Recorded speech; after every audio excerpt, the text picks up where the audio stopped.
오늘 본문의 말씀을 가지고 하나님의 복된 통치라는 제목으로 하나님 말씀 전하도록 하겠습니다.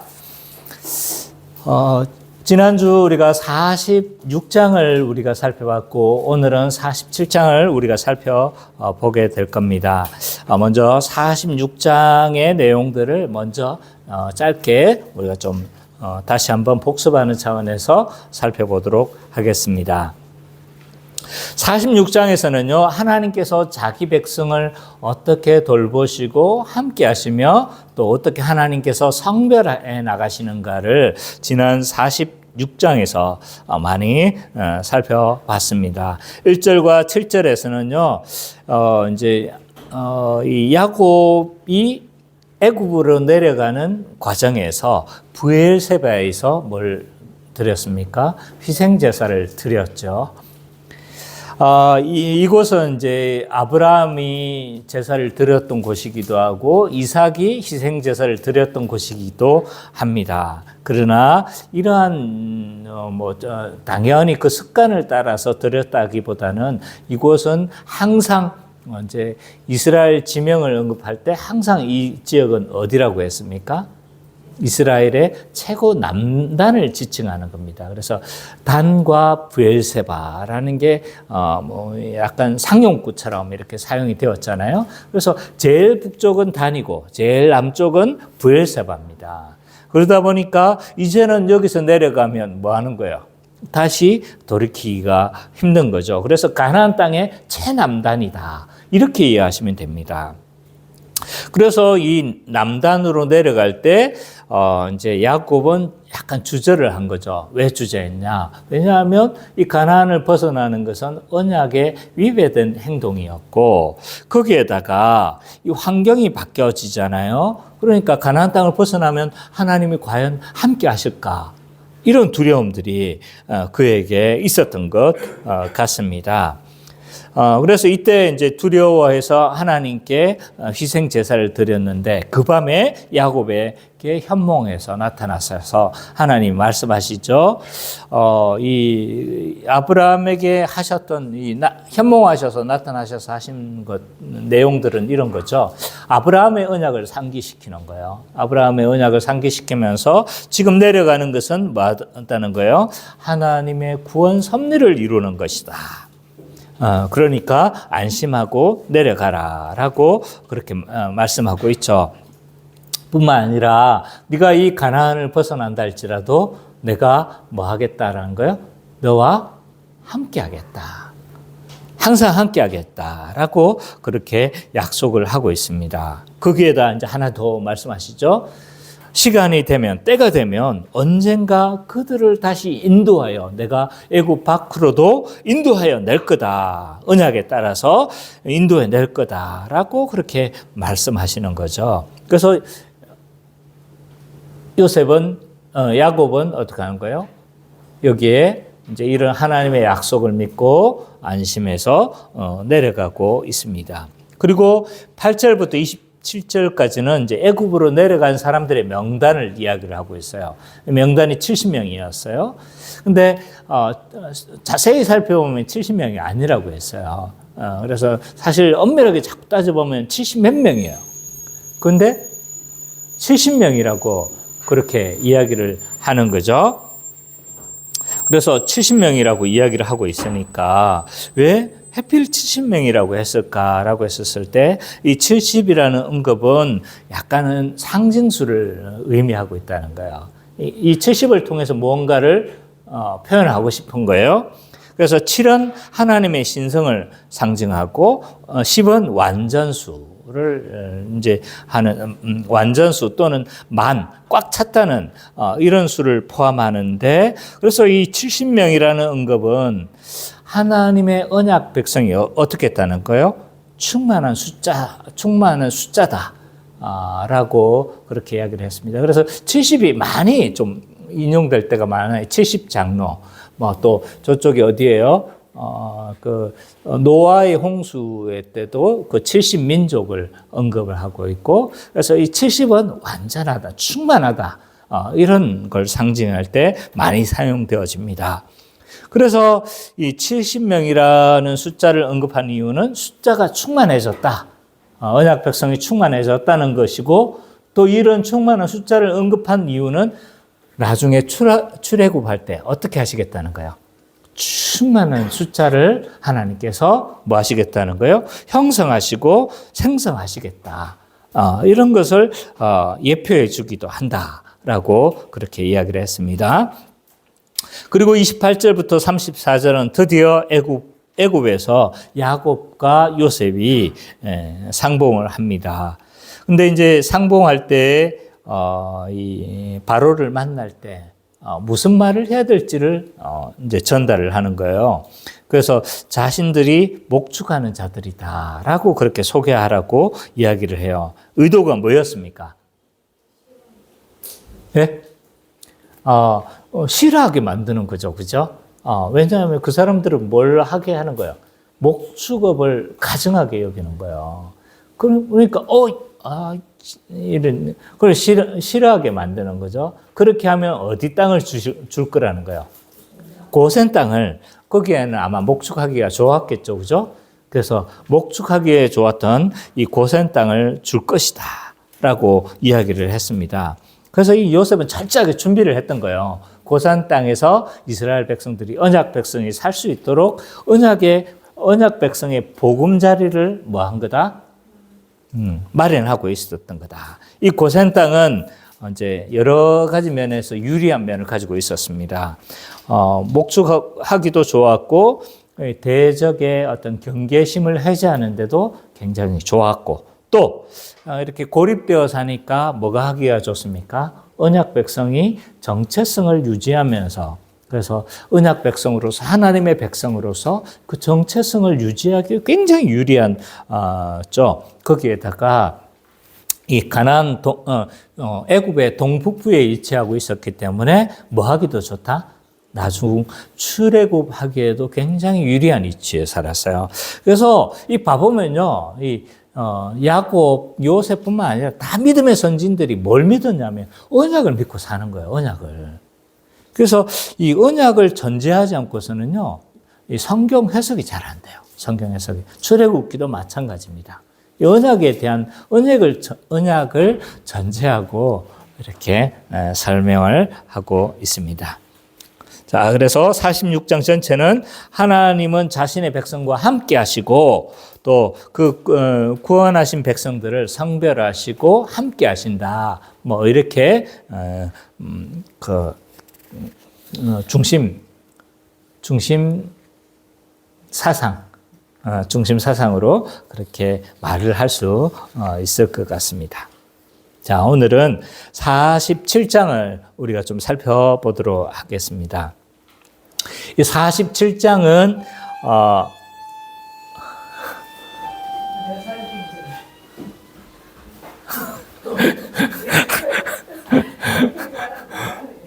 패킹을 새로 갈았거든요. 갈았는데 제가 좀 조금 뭐가 안 좋은가 봐요. 배탈이 난 모양인데요. 자, 이 47장은 요셉을 통해서 주로 이제 47장의 내용이 무슨 내용이냐면 요셉을 통해서 많은 사람들이 유익을 얻는 내용들입니다. 그래서 복됨을 많이 누리죠.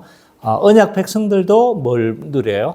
복됨을 누리고, 또 누구도 이집트에 살고 있었던 이집트 모든 사람들도 복됨을 누리고, 그리고 마지막 단락에서는 이제 야곱은 이러한 복됨에서도 뭘 하면 사는 거야?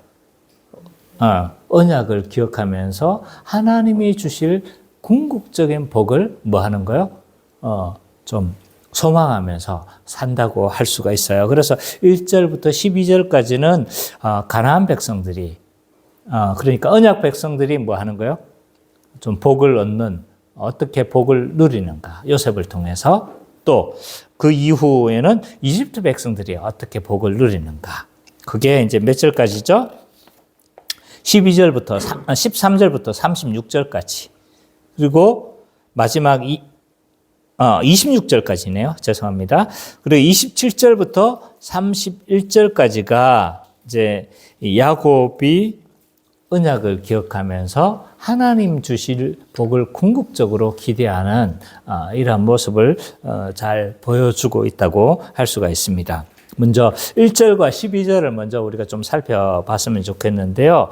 이 1절과 12절은 앞에서도 제가 이야기했던 것처럼 이 언약 백성들이 이 요셉을 통해서 어떤 복을 누리는가에 대해서 우리가 좀 살펴봤으면 좋겠습니다.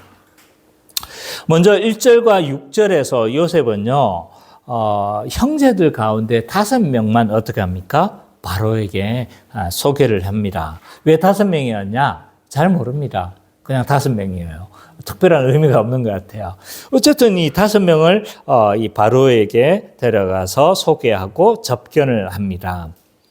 그런데 이제 이들은 요셉이 예견한 대로 너희들이 뭐 하는 자냐?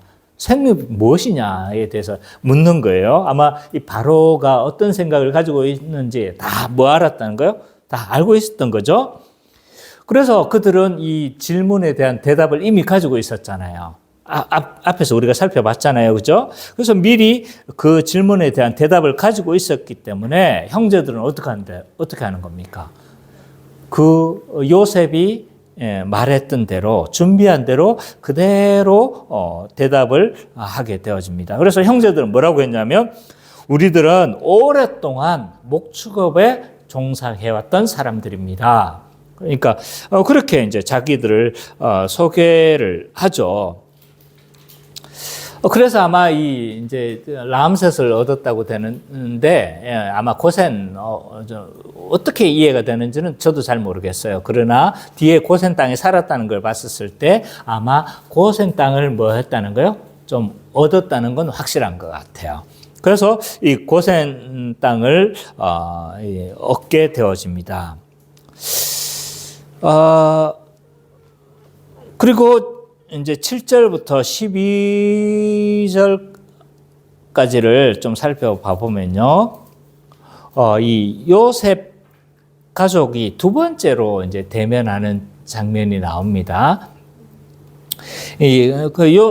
야곱과 누가 만나는 장면입니까? 바로가 만나는 장면이죠. 여기서 그 유명한 이제 내 나이 얼마 되지 않으나 험악한 세월을 살았나이다. 내가 굉장히 이 구절만 읽을 때마다 요셉의 인생을 다 담은 것 같다. 이런 생각을 하는 그런 구절인데, 어쨌든 이 요셉과 바로가 야곱과 바로가 이렇게 만나는 장면이 있죠. 그러면 앞에 그 형제들과의 만남은 뭐고, 이 두 번째 이 야곱과의 만남은 뭐냐라고 했었을 때, 형들과의 만남은 아마도 이 공적인 만남이었던 것 같아요. 그래서 이 땅 문제, 어떻게 살아야 될 것인지, 그래서 이제 어떻게 살아야 되고, 이게 이제 아마 공적으로 이들이 어떻게 정착할 것인지에 대해서 이 형제들을 통해서 뭘 하게 했던 거예요? 그래서 좀 어느 땅을 좀 살 수 있도록 하고, 또 뭐 이들에게 뭘 어떤 조치를 해줄 것인지에 대해서 듣기 위해서 아마 형제들은 갔던 것 같아요. 그러면 야곱과의 만남은요, 굉장히 사적인 만남이라는 걸 알 수가 있습니다. 그래서 그의 대답이 야곱과 이 바로의 이야기를 봐보면요, 공적인 이야기가 거의 없어요. 다 사적인 이야기들입니다. 그래서 이 개인적인 친교를 위한 것으로 보여집니다. 근데 이 만남에서, 두 번째 만남에서요, 좀 특이한 점이 있습니다. 특이한 점을 혹시나 발견하셨나요? 맞아요. 봐보면 누가 누구를 축복합니까? 야곱이 바로를 축복해요. 그리고 바로를 축복하면서 시작하는데 바로를 축복하면서 나와요. 나중에도 뭐 합니까? 야곱이 바로를 축복하면서 이 대화를 종결시키는 거죠. 보통은 축복은 누가 합니까? 윗사람이 아랫사람에게 이 축복을 하잖아요. 그죠? 예를 들어서 여준이가 나한테 목사님 뭐 이렇게 뭐 하십시오 이렇게 축복하면 어떻게 되겠습니까? 이게 뭐야? 그런 분위기가 아니겠습니까? 그죠? 근데 지금 누가 누구를 축복하고 있습니까? 물론 나이는 지금 야곱이 더 많았겠죠. 그죠? 그렇지만 지금 한낱 일개의 시민이 왕에게 축복한다는 건 굉장히 좀 쉬운 그건 아니었을 거라는 거죠. 왜 이렇게 했을까? 왜 야곱은 바로에게 축복하고 있는 걸까라고 했었을 때 왜 이렇게 되어졌는지는 분명하지 않습니다. 그러나 성경의 기록 의도는 이건 것 같아요. 야곱은 뭐의 계승자입니까? 언약의 계승자잖아요. 그죠? 언약의 계승자입니다. 그래서 이런 축복은요, 한 개인으로서 축복한 것으로 봐서는 안 된다는 거죠. 한 개인에게 축복한, 그런 게 아니라는 거죠. 그는 누구를 대신해서 축복을 한 거다? 하나님을 대신해서 바로에게 축복을 빌었다고 할 수가 있습니다. 그래서 이 축복의 내용이 무엇이었는지는 잘 드러나진 않지만, 그러나 이런 축복은 금방 이게 드러나게 되어지죠. 나중 어떻게 되어졌습니까? 요셉의 관직에 있으면서 뒤에 봐보면 요셉이 막 애굽 백성들을 굉장히 복되게 하잖아요. 그죠? 그런 것들로 어떻게 보면 실현되어졌다라고 할 수도 있는 거죠. 궁극적으로는 또 아브라함 언약의 성취자인 예수 그리스도를 통해서 누려질 열방의 복, 이런 것도 예표해 준다고 할 수 있다. 확장하면 어쨌든 이거는 그런 것 같아요. 그러면서 11절부터 12절 마지막에 애굽의 좋은 땅을 소유했다라는 진술로 마무리하고 있습니다. 그래서 이제 요셉은 그 형제들에게 필요한 모든 것을 한 거예요? 제공을 했죠. 근데 이 모든 1절과 12절의 모든 과정에서 살펴보면 굉장히 강조가 되는 게 하나가 있어요. 그게 뭐냐 하면요, 요셉이 이 모든 것들을 주도했다라는 게 드러나요. 1절에서도 한번 살펴보세요. 요셉이 주도했다는 게 드러나고 2절, 그리고 7절, 11절, 12절 다 살펴보면 요셉이 지금 이 모든 상황 가운데서 뭘 하고 있는 거예요? 주도하고 있는 거죠. 그래서 1절과 12절은 하나님은 요셉을 통해서 언약 백성이 뭘 누리게 하는 거예요? 복을 누리도록 그렇게 하시는 거죠. 그러면서 13절부터 26절은 또 요셉을 통해서 세상이 복을 누리는 과정도 보여주고 있어요. 요셉을 통해서 누구도 복을 받는 거예요? 세상이 복을 받는다. 조금 더 우리가 좀 더 살펴보면요. 13절부터 19절은 이 시기에 벌어지고 있는 어떤 기근이 얼마나 심각한지에 대해서 보여주고 있습니다. 아마 요셉이 없었다라면 이 모든 사람들은 다 어떻게 됐다? 아사하고 말았을 겁니다. 굶어 죽었을 거예요. 근데 이런 기근이 얼마나 심각했는가, 이 기근의 심각성은 뭘로 계속 보여주고 있냐면 돈, 가축, 땅과 이 몸까지, 최후의 보루 종자까지 뭘 하는 것으로, 소진하는 것으로 점점 확대되고 있어요. 그래서 이걸 이제 도시에서 살았던 사람은 이게 얼마나 어떤 것이 소중한지를 잘 모르는 거죠. 근데 시골에서 살면 뭐가 중요하다는 걸 알잖아요. 그죠? 돈을 가장 먼저 소진하겠죠? 돈이 다 소진되니까 뭘 하는 거예요? 가축을 파는 거예요. 가축이 다 소진되니까 뭘 파는 겁니까? 심지어 땅을 파는 거예요. 근데 농부들이 제일 마지막까지 하는 게 뭡니까? 종자잖아요. 종자하고 자기 몸인 거예요. 그 중요한 순으로 점점 남겨두는데 왜 점점 뭐 하고 있습니까? 소진되어져 가는 과정으로 보여주고 있죠. 가장 먼저 소진되는 게 뭐냐면 돈이에요. 돈.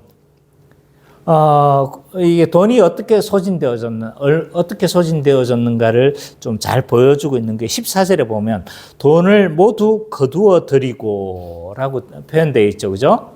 근데 이 거두어라는 게 히브리어로 라카드예요. 라카드. 이게 뭐냐면 부스러기를 이렇게 모았었을 때 부스러기 있잖아요.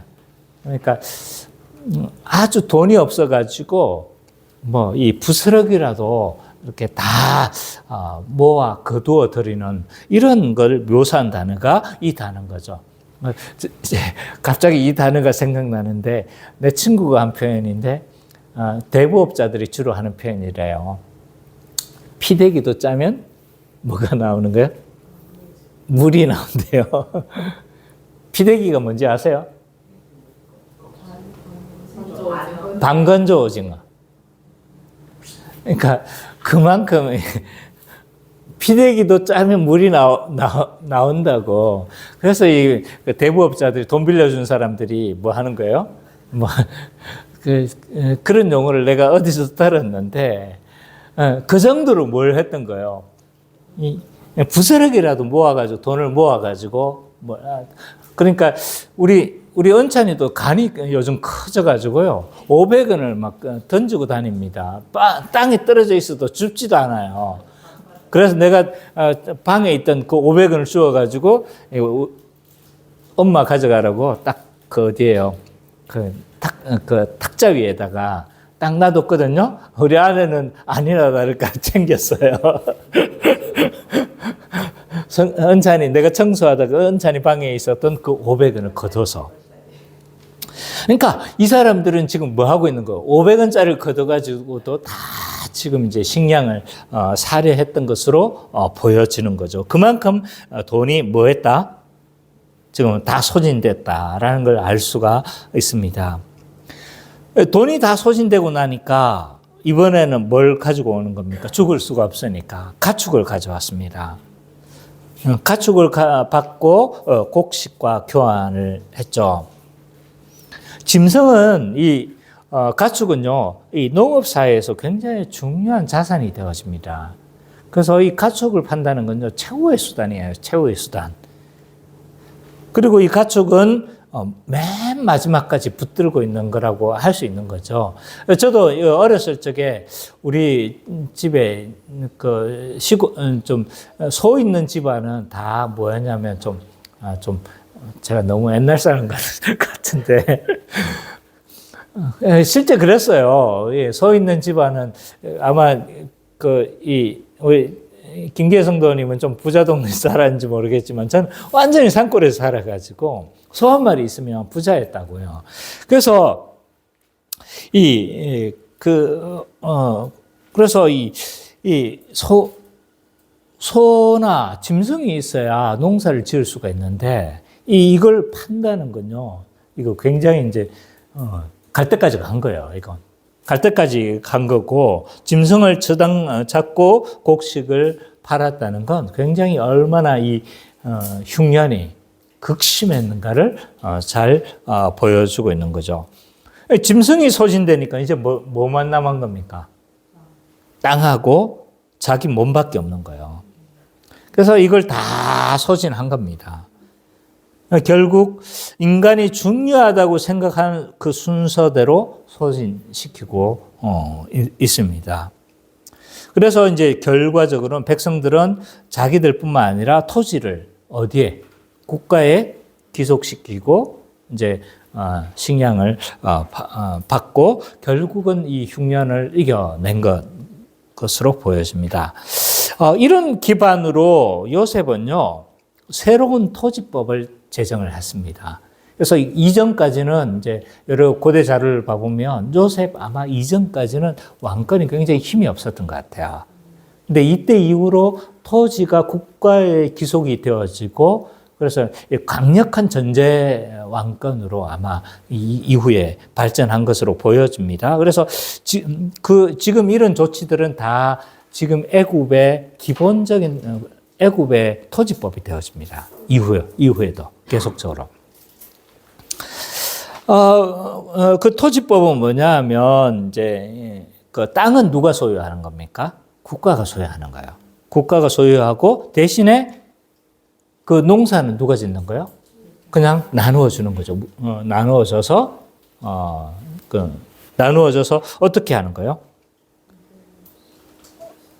5분의 4는 자기가 가지고 5분의 1은 국가의 세금으로 바치는 이런 토지법으로 이렇게 만들죠.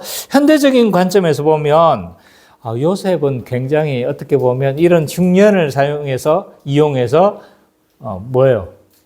좀 아주 악덕 이런 그걸로 보일 수 있으나 그러나 그 당시 어떤 토지법으로 봐도 이런 조치는 굉장히 너그러운 태도입니다. 그래서 보통 그 당시에 이제 이 토지를 빌려줬을 때 어떻게 되어지냐면 3분의 1, 많게는 2분의 1까지 이렇게 거둬 드립니다. 그러나 이제 4분의 1, 5분의 1로 이렇게 제한을 시키죠. 그래서 이런 관계를 좀 오늘날의 어떤 그걸로 좀 이해를 하면 안 될 것 같아요. 그 당시에 이런 여러 가지로 봤을 때는 이런 관계는 약탈자와 수탈자의 관계가 아니고 뭐다? 이 보호자와 피보호자의 어떤 관계에 더 가깝다라고 그렇게 봐야 할 것 같습니다. 그래서 이런 요셉의 이런 조처는요, 애굽의 많은 사람들이 복을 누리게 하고 또 기근에서 벗어나게 하며 생명을 유지하는 이런 어떤 복을 누리는 요셉을 통해서 뭘 하게 되어진 거죠? 하나님은 요셉을 통해서 세상도 복을 누리게 하신다. 라고 저는 그렇게 이제 13절과 26절의 핵심 내용을 그렇게 정리를 했습니다. 그리고 27절부터 31절은요.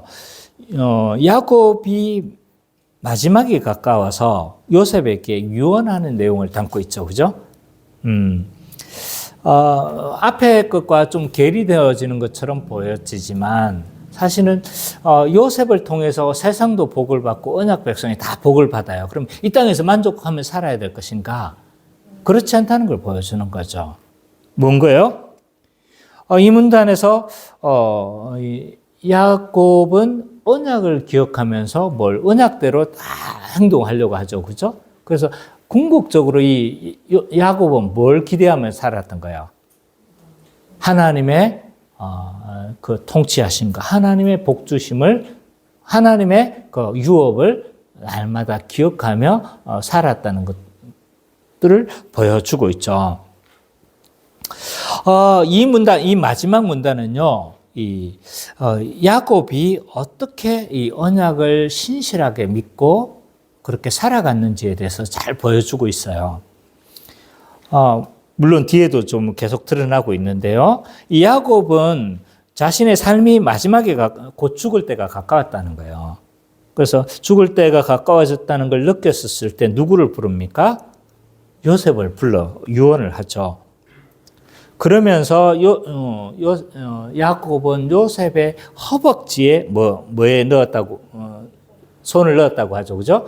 사실은 이게 이제 허벅지는 그 앞에서 말했던 그 아브라함의 종이 어디에서 넣었습니까? 환도뼈에 넣었다고 이야기를 했죠.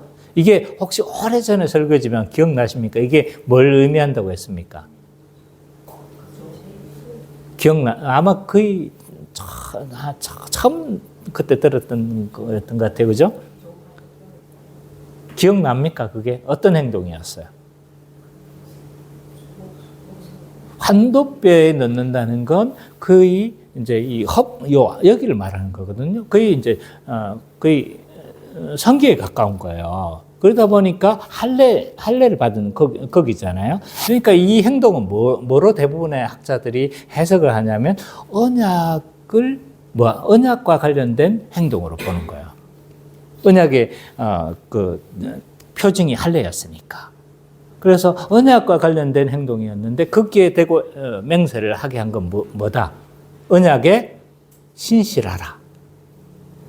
언약에 신실하라는 행동으로 이해를 해야 된다고 했죠. 그죠? 지금 뭐 하는 거예요, 지금? 똑같은 행동을 하고 있는 거예요. 그래서 언약에 뭐 하라? 요셉아, 너 뭐 해야 된다? 언약에 신실하고 언약에 충성해야 된다라고 지금 요구하고 있는 거라고 할 수가 있습니다. 그리고 야곱은 어떻게 하는 거예요? 자신을 어디에다가 묻어달라고 합니까? 조상의 묘지에 장사해 달라고 그렇게 요청을 하잖아요. 그 묘지가 어디입니까? 막벨라 굴. 막벨라 굴이었죠. 그죠? 그래서 이런 요청은 뭐예요? 하나님이 아브라함에게 약속대로 어디를 주신다고 했어요? 약속한 땅을 주시겠다고 했잖아요. 그러니까 그리고 또 언젠가는 다시 또 올라갈 걸 뭐 했다? 다시 하나님께서 이 애굽에서 불러서 다시 가나안 땅으로 뭐 할 거다? 다시 복귀할 것을 믿었다, 안 믿었다? 믿었다는 거죠. 그래서 그곳에서 묻어달라는 건 뭐냐면 그곳에 갔었을 때 뭐 하는 거예요? 자기의 지분에 대한 뭔가요? 자기의 몫에 대한 권리를 주장하고 있는 거예요. 자기가 유업을 그곳에서 받을 것에 대해서 뭘 하고 있었다는 거예요, 지금? 확신하고 있었다는 거예요. 그게 어떤 방식으로 될지 모르지만, 부활을 믿었을 거예요. 그래서 거기에 대한 어떤 자기 몫에 대한 권리를 지금 주장하고 있는 것이고, 내가 거기 갈 거야. 가서 뭐 할 거야? 아브라함에게 약속했던 그 유업을 내가 받을 거야. 라는 무언 거예요? 믿음에 발른 거예요. 그래서 이들은요, 다 뭘 하고 있냐면, 언약을 다 신실하게 다 믿은 자들이에요. 나중에, 요셉은 이 언약을 믿었다는 걸 뭘로 드러낸 거예요? 나중에 올라갈 때 자신의 해골을 지고 올라가라고. 그냥 나가지 말고, 나도 뭐 하라는 거예요? 내가 여기에 묻히지만, 내 해골은 뭐 하라는 거예요? 출애굽할 때, 나갈 때, 내 해골을 가지고 나가달라고. 그렇게 요구를 하는 거예요. 다 이런 행동이 뭐에 대한 행동인 거예요? 언약에 대한 믿음의 행동이라고 할 수가 있습니다. 그래서 야곱은 언약을 믿고 하나님이 주실 궁극적인 유업과 복을 바라보았다라고 이 구절을 해석할 수 있는 거죠. 그래서 47장 전체는 하나님은 신자와 세상에게 복을 주지만 궁극적인 유업과 복을 바라보며 살아야 한다. 마지막이 오히려 더 전체를 이끌어가죠. 그죠? 저는 그렇게 해석했습니다. 다른 사람은 좀 다르게 해석할 수 있을지 모르겠지만, 하나님은 이 땅 가운데서도 복을 주시는 거예요.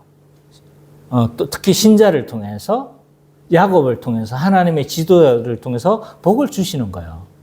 그럼에도 불구하고 그 복이 최종적인 복은 아니라는 거예요. 우리가 최종적인 복은 언제 누리는 거예요? 재림의 그때 누려지게 될 그 복을 우리가 바라보며 살아야 된다는 거죠. 자, 그러면 오늘 이 말씀이 오늘 우리에게, 오늘을 살고 있는, 새언약 시대를 살고 있는 오늘날 우리에게 어떻게 적용되어질 수 있는가를 좀 살펴보도록 하겠습니다. 첫 번째로, 그리스도는 이 요셉과 같이 교회를 통치하시며 복을 주시고 공급하십니다. 요셉은 애굽의 총리로 통치를 했어요. 맞죠? 이 통치를 통해서 누가 복을 받았습니까? 언약 백성들이 복을 받았고 세상도 복을 받았습니다. 그래서 그의 통치는 많은 사람들에게 유익이 되어졌습니다. 그리고 언약 백성들에게는 나그네로 살아가는데 필요한 여러 가지들을 공급받게 했죠. 그래서 야곱은 그의 필요한 것들을 다 공급하였다라고, 요셉은 그에게 공급하였다라고 그렇게 성경은 기록하고 있습니다. 근데 이런 요셉은 여러 면에서 누구를 예표해 주고 있냐면 그리스도를 예표해 주고 있어요. 이건 거의 학자들이 부정하는 사람들이 거의 없습니다. 왜냐하면 요셉의 인생은 누구의 그리스도의 뭐와 닮아 있는가요? 그리스도의 인생과 굉장히 유사합니다. 그래서 이제 성경에는 많은 인물들이 그리스도를 예표한다라고 해요. 창세기에서는 주로 요셉이 주로 그리스도를 예표하는 자로 보여지고, 또 사무엘 상하에서는 누구요? 다윗. 사사기에서는 삼손. 뭐 이런 그리스도를 예표해주는 인물들이 많이 있지만 창세기에서는 특별히 요셉을 그리스도를 예표해주는 인물로 많이 보여주고 있습니다. 그렇기 때문에 요셉의 통치는 그리스도의 통치를 뭐 한다? 예표해주고 있는 거죠. 새언약 시대에 그리스도는요, 자기 백성을 통치하십니다. 너무나 우리는 잘 알고 있어요. 그죠? 잘 알고 있는 내용입니다. 이러한 그리스도의 통치에 대한 표현은요, 어디에도 나와 있냐면 사도신경에도 나와 있죠. 은찬이. 사도신경에 그리스도의 통치를 고백하는 표현이 뭡니까? 주기도문인데? 사도신경.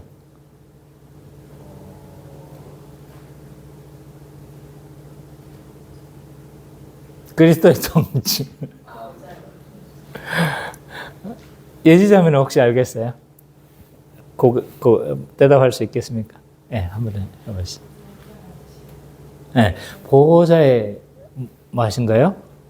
우편에 앉으심에 대한 표현이 하늘에 오르사 전능하신 하나님 우편에 앉아 계시다가, 보통 이제 성천과 보호자의 우편에 앉으심을 하나의 고백 단위로 이렇게 봅니다. 그래서 12고백의 단위로 이렇게 묶는데, 그래서 이 성천하시고 보호자의 우편에 앉으셨다, 이 표현은 뭐에 대한 거예요?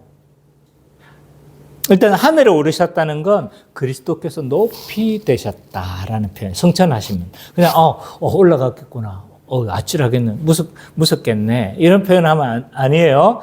그 표현은 그리스도께서 높이 되셨다는 거예요. 승귀 신분이라고 해요. 지금까지는 비하 신분이셨어요. 계속 낮아지셨어요. 근데 부활하시고 승천하심부터 그리스도의 높아지심, 그리스도의 승귀 신분이라고 하는데 높아지신 거예요. 높이 되신 거예요. 그리고 보좌의 우편에 앉으셨다는 건 뭐예요? 통치자로서, 주로서 다스리시고 통치하심에 대한 신앙 고백인 거예요. 몇 번을 했는데 이렇게 모르죠? 네. 이 그리스도가 우편에 앉으셔서 다스린다는 이 표현은 성경의 곳곳에서 다 표현되어져 있는데, 직접적으로 이렇게 제가 다 살펴봤어요. 우편에 앉으심에 대한 그 구절들을 다 살펴봤는데, 직접적으로 다스림을 전제는 하고 있는데, 직접적으로 나타내고 있는 표현은 베드로전서 3장 22절이 제일 다스림에 대한 표현이 가장 잘 나온 것 같아요. 한번 이건 다 찾아봤으면 좋겠습니다. 베드로전서 3장 22절.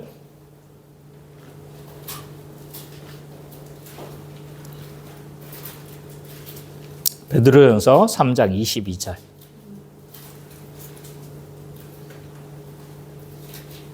같이 한번 읽어보죠. 베드로전서 3장 22절.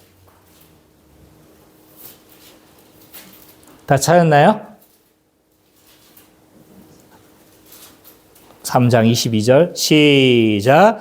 그는 하늘에 오르사 하나님 우편에 계시니 천사들과 권세들과 능력들이 그에게 복종하느니라. 이 본문을 보니까 그리스도의 통치권을 나타내는 표현이라는 금방 드러나죠. 그죠? 그래서 이 그리스도가 주로서 다스리시고 통치하신다는 신앙 고백을 하고 있는 거죠. 그래서 이 새언약 시대의 그리스도는 통치권을 가지시고 주로서 우리를 다스리고 계시고 왕으로서 다스리고 계십니다. 그래서 그리스도를 표현할 때 항상 그 앞에 풀네임으로 뭘 붙입니까? 주 예수 그리스도라고 그렇게 호칭하는 이유가 우리의 왕이시라는 거예요. 왕. 근데 그분은 통치하실 뿐만 아니라 뭐 하신다는 거예요? 우리의 필요한 것을 뭐 하시는 거예요? 공급하시고 복을 주시고 유익을 누리도록 그렇게 하신다는 거예요. 그래서 주기도문에서 이제 우리 은찬이가 잘 아는 주기도문이 나왔습니다. 그래서 뭐 하는 거예요? 주기도문은 하나님이 공급하시니까 그리스도께서 다스리시고 공급하시니까 우리는 뭘 구하는 거예요? 일용할 양식을 주시며 라고 우리는 기도하며 그렇게 살아요. 하나님 나라의 백성은 뭘 하는 거예요? 하나님 일용할 양식을 달라고 그렇게 간구하며 기도하는 겁니다. 이 네 번째 청원인 일용할 양식을 달라는 것은 무슨 의미를 가지는가라고 했었을 때 일용할 양식은 뭘 의미합니까? 일용할 양식은 뭐예요? 오늘 필요한 것이기도 하고 또 일용할 양식이 뭐예요? 일용할 양식이 뭔 거예요? 밥이에요? 사람이 살아가는데 필요한 모든 것. 그래서 살아가는데 여러 가지 필요하잖아요. 그죠? 예, 모든 것을 함축적으로 담아두고 있는 것이 일용할 양식입니다. 왜 하나님은 그리스도는 왜 우리에게 일용할 양식을 공급하십니까? 왜 공급하시는 거예요? 왜냐하면 인간은 하나님께 의존된 존재로 창조하셨기 때문이에요. 하나님 안에서 의존된 존재로 살아가도록 창조되어졌습니다. 그래서 우리는 하나님께 의존된 존재이고 특별히 하나님의 백성이기 때문에 오늘 하루의 양식을 우리는 하나님께 뭐 하도록 공급해 주시도록 구하면서 구하면서 어떻게 해야 되는 거예요? 살아가야 되는 거죠. 그래서 오늘 우리에게 일용할 양식을 달라고 구하는 것은 어떤 의미가 있을까요? 몇 가지 여기 안에는 함축적인 의미들이 있어요. 그 중에 하나는 뭐냐 하면 글자 그대로 오늘 우리에게 필요한 모든 것을 공급해 주시기를 기도하는 거죠. 그죠? 맞죠? 그죠? 오늘 글자 그대로 첫 번째 의미는 글자 그대로 오늘 필요한 거 모든 필요들을 채워달라고 공급해 주시도록 그렇게 기도하고 간구하는 것이라고 할 수가 있습니다. 근데 그 안에는요 이것만 있는 게 아니에요. 여러 의미를 함축하고 있어요. 오늘 일용할 양식을 달라는 건요 또 다른 의미가 있는데 오늘 우리의 생명이 누구에게? 하나님께 의존한다는 신앙 고백이기도 한 거예요. 하나님께 우리의 생명들이 우리의 일용할 모든 것들이 하나님께 의존되어져 있다는 것을 뭐 하는 거예요? 신앙 고백하는 것이기도 한 거죠. 그리고 오늘 우리를 돌보시는 아버지 하나님을 뭐 하는 거예요? 신뢰하는 기도이기도 하고. 그래서 만약 우리가 오늘 우리에게 일용할 양식을 주옵시고 라고 기도하지 않으면 어떤 일이 벌어질까요? 주기도문 매일매일 하십니까? 기도하면서 사십니까? 주일날 예배 때만 사용하시는 겁니까? 루트는요, 오늘 매일매일 우리가 해야 될 기도는 주기도문이 기도라고 이야기를 해요. 그래서 예배 때만 드려지는 기도가 아니에요. 만약 우리가 이 주기도문을 하지 않으면 어떤 일에 빠지기가 쉽냐면 우상숭배에 빠지기가 쉬워요. 왜? 왜냐하면 그 공급하심이 하나님이 공급하심이 아니고 내 능력 또 내 수완 또는 내 지혜로 뭘 공급한다고 믿는 거잖아요. 그죠? 그러니까 우리가 주기도문에 기도를 하지 않으면 뭐에 빠지기 쉽다? 우상숭배에 빠지기가 쉽습니다. 그래서 오늘 일용할 양식을 달라는 건요, 우상숭배에 벗어나기 위한 기도이기도 한 거예요. 많이 함축됐죠, 그죠?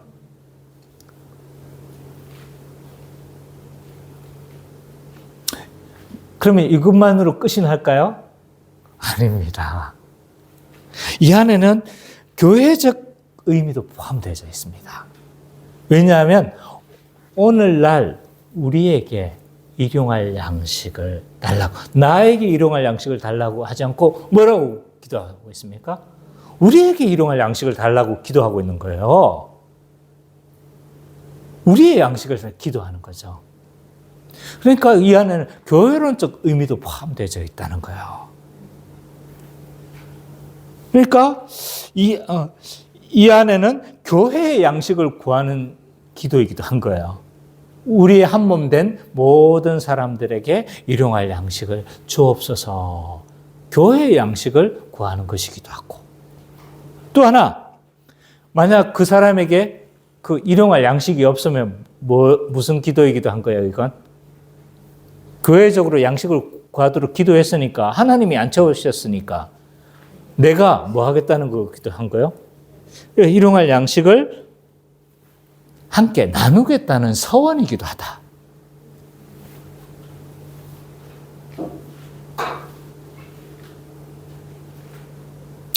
결론적으로 말하면요, 그리스도는 우리를 통치하실 뿐만 아니라 복을 주시고 우리의 필요한 것들을 공급하시기 때문에 뭐 하시는 거예요? 우리는 하나님께 의존하며 간구하며 살아가야 된다는 거죠. 두 번째, 그리스도의 통치는요, 요셉과 같이 세상도 복 주시며 돌보시며 복을 주시는 거죠. 요셉의 통치는 언약 백성에게만 유익이 됐습니까? 아니었죠, 그죠? 세상에게도 유익이 되어졌어요. 이와 마찬가지로 그리스도의 통치는요, 교회뿐만 아니라 이 세상을 포함하는 개념으로 이해를 해야 됩니다. 그래서 그리스도를 있잖아요. 항상 우리 이렇게 고백하잖아요. 그리스도는 교회와 세상을 다스리신다. 항상 이렇게 고백을 하는 이유가 거기 있는 거예요. 그러니까 교회만 다스리시는 게 아닌 거예요. 이 세상도 다스리십니다. 그리스도는 전 세계와 전 우주를 통치하시고 다스리십니다. 그렇기 때문에 여러분들은 걱정하지 마십시오. 우주전쟁을 걱정하지 마십시오. 외계인이 쳐들어와가지고 외계인이 우주전쟁을 벌여가지고 이런 걱정을 하지 마십시오. 절대 그런 일이 벌어지지 않습니다. 왜? 누가 통치하십니까? 그리스도가 통치하시기 때문에. 운석이 와서 이 지구에 종말이 올 것에 대해서 두려워하지 마십시오. 왜냐하면 누가 통치하시기 때문에요? 네. 그리스도께서 통치하시기. 운석이 오다가도 어떻게 되는 거예요? 피해갈 겁니다.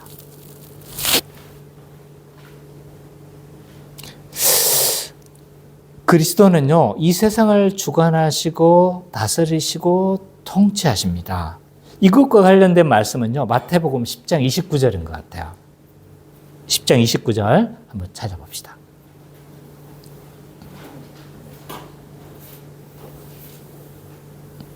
(10장 29절) 예지자매가 한번 읽어줄래요?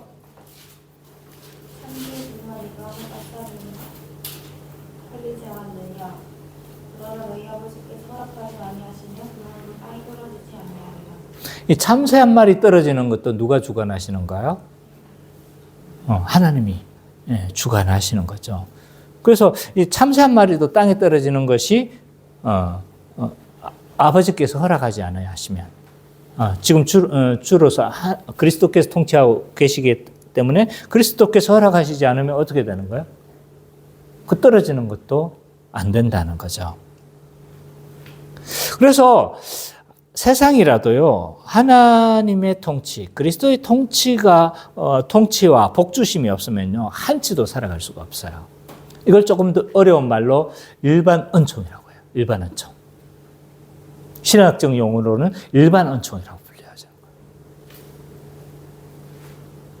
그래서 바울 사도는 고린도전서에서 이렇게 고백하고 있습니다. 만물이 그로부터 나오고 만물이 그로 말미암아 움직인다. 라고 그렇게 고린도전서에서는 표현을 하고 있습니다. 그렇기 때문에 지옥이라는 개념을 신학자는 이렇게도 정의를 합니다. 지옥은 어떤 곳이에요? 그리스도의 은혜가 한 방울도 없는 곳이 지옥이다. 라고 그렇게 정의를 하는 사람이 있습니다. 그래서 이 모든 세상 만물이 그리스도의 은혜와 복주심과 통치가 없다면요, 한시라도 유지가 될 수 없고, 우리가 유익을 누릴 수도 없으며, 당장의 바다는 자기 마음대로 움직일 겁니다. 당장의 하늘은 자기 마음대로 막 움직일 겁니다. 그럼 어떻게 되는 거예요? 화산이 막, 우리나라에 지진도 잘 안 일어나고 화산도 안 일어나는데 어떡합니까? 우리나라에 막 지진과 화산이 막 일어나게 되겠죠. 그렇기 때문에 그리스도의 통치는요, 세상도 복을 주는 거예요. 이런 사실은요, 신자가 어떻게 세상에 대한 태도를 가져야 될 것인지를 보여주고 있어요. 그리스도의 통치는 누구에게도 유익이 되게 하는 거예요? 세상에게도 유익이 되게 하는 거잖아요. 그죠? 그렇기 때문에, 우리는 어떤 태도를 가져야 되냐면, 이 세상을 도피하려고 하거나, 좀 이 세상은 내 집이 아닙니다. 라는, 이 세상은, 네, 많이 불렀잖아요. 그죠? 네. 가사가 왜 생각이 안 나지? 네, 그런 태도는 올바르지 못한 거야. 이 세상을 피해서 마치 이 세상은 썩어 없어질 그런 세상으로 여기고 세상을 도피하려고 한다든지 이 세상에 참여하려고 하지 않는다든지 이런 태도는 옳지 못한 행동이라는 거죠. 신자는 어떠해야 되는가? 신자는 이 세상이 복을 받도록, 특히 신자를 통해서 어디가 복을 받는 거예요? 세상이 복을 받는 거예요. 특히 교회를 통해서 세상이 복을 받게 되어져 있습니다. 요셉을 통해서 애굽의 온 땅이 복을 받았잖아요. 그죠? 마찬가지입니다. 신자를 통해서 세상이 복을 누립니다. 그렇기 때문에 이 세상을 도피하려고 한다든지 썩어 없어질 것으로 여겨서는 안 된다는 거죠. 그래서 우리는 이 세상에 대해서 열심히 어떤 태도를 가져야 되냐면 문화명령을 수행해야 합니다. 문화명령을 수행한다는 건 하나님이 창조하신 것처럼 창조하신 그 창조세계에 대해서 잘 관리하고 확장하고 발전시키고 유지시키며 개발하는 것이라고 할 수 있는 거죠. 그래서 우리는 하나님께서 주신 이 창조세계에 대해서 열심히 뭐 해야 되는 거예요? 관리도 해야 되고 발전도 시켜야 되는 거예요. 그래서 자연보호만 문화명령을 수행하는 것이 아닌 거예요. 자연보호하면서 땅에 막 휴지 짓고 이것도 맞지만 이것만 하는 거예요. 잘 발전하고 개선시키는 것도 우리가 뭐라는 거예요? 창조명령을 수행하는 거죠. 요즘 배터리 그 자동차 배터리 전기 자동차 있잖아요. 그래서 막 문제가 많단 말이에요. 하다 보니까 막 부딪히니까 뭐가 납니까? 불이 나잖아요. 그 불이 나지 않는 전고체 배터리를 빨리 개발한다든지 지금 거의 다 개발한 것 같은데 전고체 배터리를 개발한다든지 황화인산 배터리를 그런 배터리도 있던데 그런 안전한 배터리를 뭐 해야 되는 겁니까? 개발해서 발전시키고 이거 하는 것도 뭐다? 문화명령을 수행하는 것이다 라고 할 수가 있습니다. 그렇기 때문에 신자는 이 세상 가운데서 문화명령을 수행함으로 이 세상이 복을 받도록 그렇게 살아야 합니다. 누구라고 이름을 밝히지는 않겠지만 우리 교회 모 자매는요, 이번에 부장을 지원했어요. 그 직장에서. 근데 자기가 하고 싶어서 부장을 지원한 게 아니에요. 왜냐하면 자꾸 수업을 통합 수업으로 해야 되는데, 그래서 장애인과 일반인들이 통합해서 수업을 할 수 있도록 지금 계속 그렇게 하고 있는데 여기에 대해서 잘 이루어지지 않으니까. 그래서 지원한 거예요. 근데 됐을까요? 안 됐을까요? 안 됐어요. 두 가지 마음이 드는 거야. 한편으로는 속 시원하긴 내가 하기 싫은 일을, 좀 이렇게 부담스러운 면이 있었어요. 그러나 해야 하는 일로 여긴 거죠. 근데 할 수 없으니까. 그래서 시원한 마음도 있는데 또 한편으로는 아쉬운 마음도 있고. 우리가 해야 되는 일들이 이런 거죠. 우리가 속한 영역에서 어떻게 하는 거예요? 속한 영역에서 점점 개선해 나가는 거예요. 개선해 나가고, 그런데 개선을 다해서 최선의 노력을 다하되 또 뭐도 인정해야 됩니까? 한계도 인정해야 돼요. 왜냐하면 이 세상은 하나님 나라가 될 수가 없어요. 그리스도의 통치를 받아들이지 않기 때문에요. 그리스도의 통치를 받아들이는 교회만 하나님 나라를 누릴 수 있는 거예요. 그렇기 때문에 그 한계성도 뭐 해야 된다? 인정해야 된다. 그리고 가장 세상을 복받게 하는 행동이 뭘까요? 그리스도의 통치 안으로 초청하는 거예요.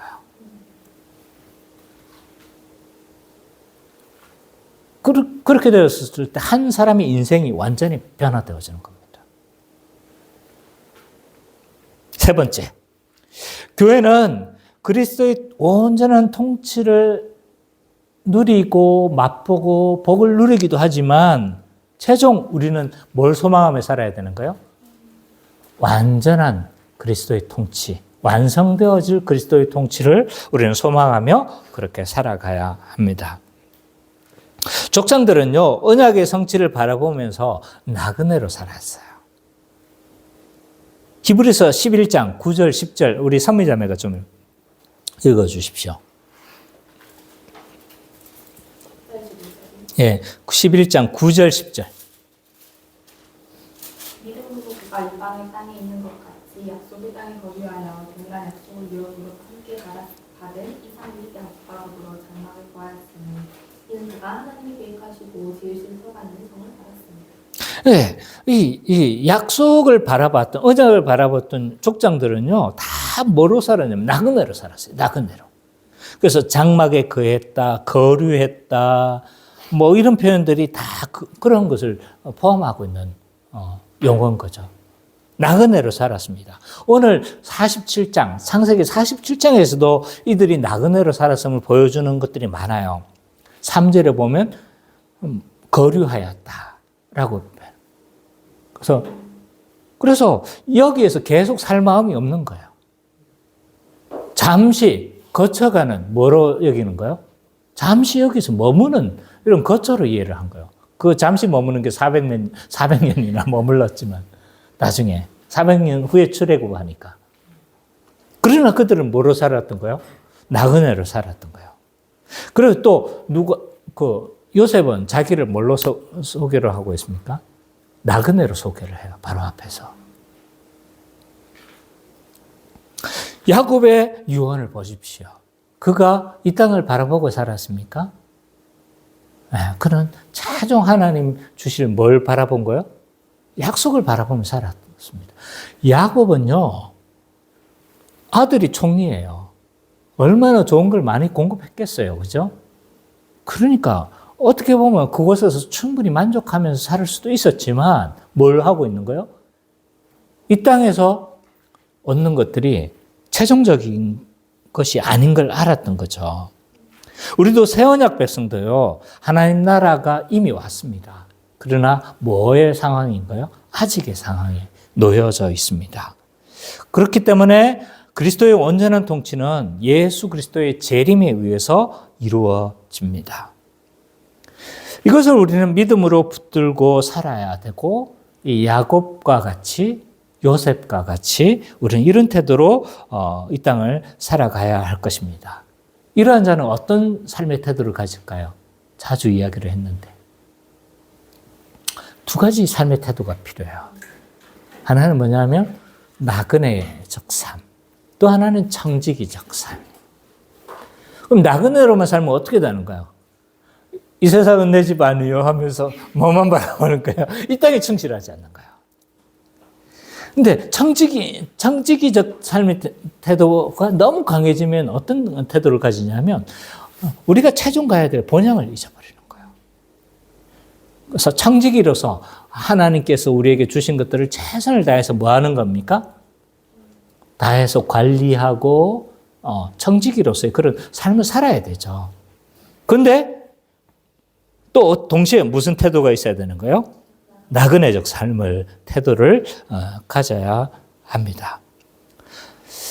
자, 우리는 이 두 가지 태도가 동시에 가지고 있는지를 늘 돌이켜 봐야 합니다. 이 땅에서 우리는 너무 이 땅을 영원히 살 것처럼 과도하게 이 땅에서 무엇인가를 집착하고 성취하고 쌓고 그렇게 살아가려고 하지 않는지. 나그네적 삶, 우리가 이 땅에서 완전히 이루어지고 이 하늘 소망을 가지면서 살아가고 있는지에 대해서 이 본문을 우리가 생각해 보면서 어떤 삶의 태도를 가져야 될지 우리가 많은 생각들을 했으면 좋겠습니다. 이처럼 이 땅에서 그리스도의 통치를 통해서 많은 복을 누리고 그 복을 받고 살아가지만, 그렇지만 영원한 그리스도의 통치를 기억하면서 살아가시는 우리 기쁨의 교회 모든 성도님 되시기를 간절히 축원합니다. 아멘.